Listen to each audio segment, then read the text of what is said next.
Yini inkinga? Sifuna ukunyusa ukuvakasha kwabantu abaphuma emazweni aphesheya, kakhulukazi abantu abase-Afrika. Asiyona indawo abantu abajwayele ukuyikhetha uma befuna ukuvakasha, kakhulukazi abantu abahlala e-Afrika. Yindaba isimo sibheda.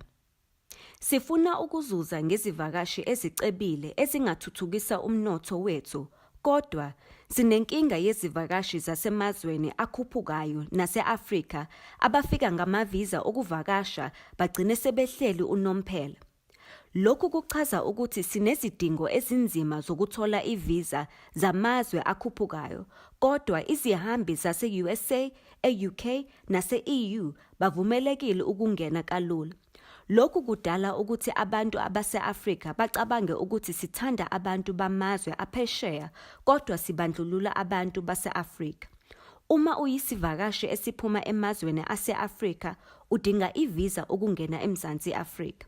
Ngokujwayelekile, lokhu kudinga ukuthi uye kwi-consulate yaseMzansi Afrika namadokhumenti asebhange nobufakazi bokuthola imali.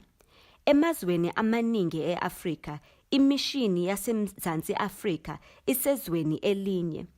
IMzansi Afrika ayinayo imali eyanele ukwakha amakhonsula emazweni wonke ase-Afrika. Yini isiphakamiso sethu? Izihambi eziningi zase-Afrika nasemazweni ampofu sebezamile ukuthola amaviza okuvakasha e-USA, e-UK nasemazweni e-Schengen. IMelika, i-UK namazwe e-Schengen anamamishini amaningi ukudlula awethu.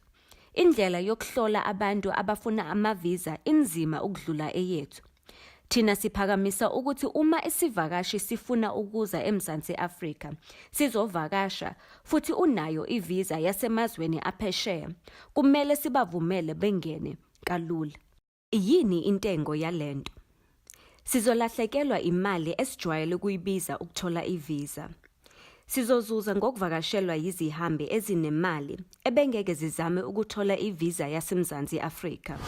Wena sitshele inkinga, thina sizokutshela ukuthi ulungise kanjani.